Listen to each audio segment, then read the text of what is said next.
And just to play off that a bit, I think what we're finding, I think we can all agree in the programming stage, which is that first stage when you get that program, you get 10 by 15 offices, 20 workstations, that kind of thing for the requirements for a tenant. We're finding there's more decision makers now than ever before. Used to be just the CFO, the guy with the numbers, who just works out the numbers and makes sure everything works. But now you have the HR representative, you have managers for each of the departments. It becomes, it's that much more of a collaboration in the beginning process, which goes back to why it's so important to begin with a designer or a planner in the beginning, because it's becoming, you have a CFO's perspective where it's just numbers. I want 6x6s, fit 300 people in, and that's it. And then you have the HR person who has to be responsible for hiring and retaining, and so there's a lot of factors that go into it that it's just not about numbers anymore.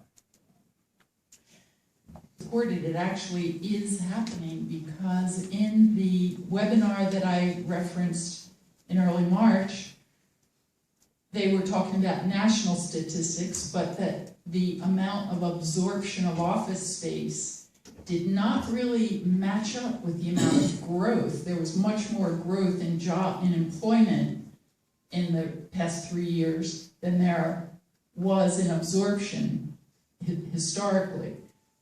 So it really is happening. So with that, I will go to our third question, which sounds sort of similar, but I'm sure there'll be some differences. And I'll start, maybe Phil can have a turn starting with his answer first. I usually just try to copy with it. I didn't expect him to say that.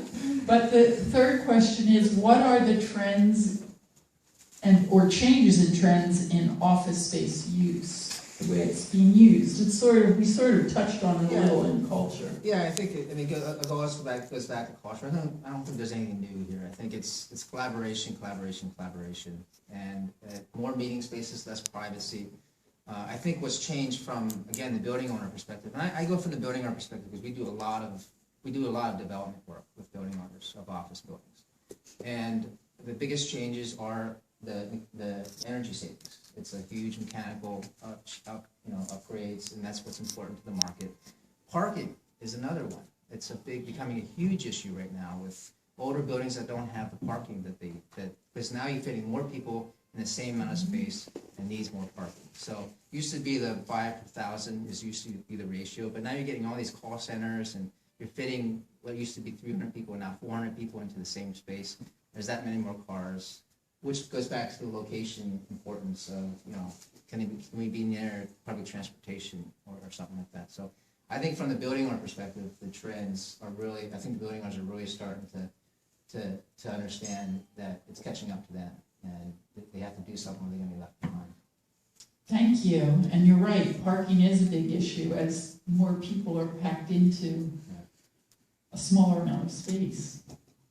So Deborah, would you like to add anything? Just very simple, as I think some companies are evaluating their employees and how much do they really need to work at the office. It's really nothing new. In the 90s, it was hoteling. Now it's really just shared office space. But you had Yahoo, who had all their folks work remotely, and then they were called back into the office. So it really would depend. It goes company by company. The big trend that's out there are working mothers. And you really do want to evaluate your company. If there are working mothers, there was a time where companies would just let them go. Then they realized there's some real talent there, and hey, you really can't replace that. So what can we do to have a working mother come back, work part-time? Could they share a desk?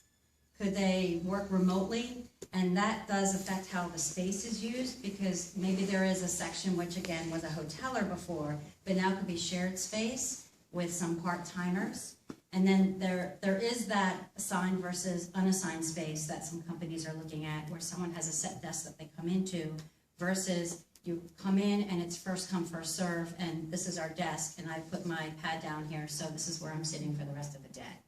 That plays into the open planning. Again, it's something that's a trend out there. It doesn't really work for everyone, could work for some people. We're seeing it with a lot of startups, a lot of accelerator spaces, a lot of tech spaces. It's something that's new and really worth exploring of what's out there.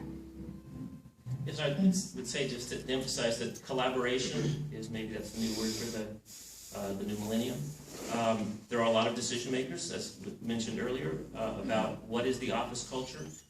Every office, every company has their own culture. And so the cookie cutter, one size fits all doesn't work any longer. And a lot of it, I think, has to do with an increased emphasis on productivity. And so we're seeing that more windows, more glass, more access to daylight and views, that sort of thing, which there's a number of studies in productivity that say that people are more productive when they have a better workspace.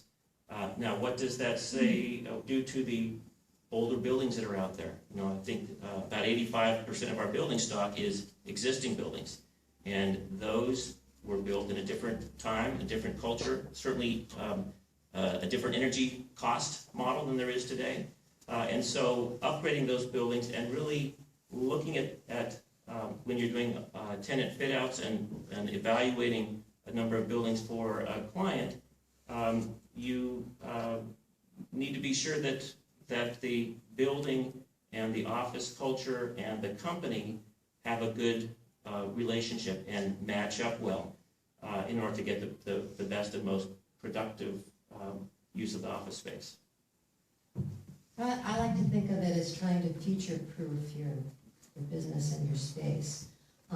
If you own the building and or have influence on the quality of that building or renovations that are happening to it, rather than just going for a high-tech mechanical equipment, you might think of an envelope upgrade.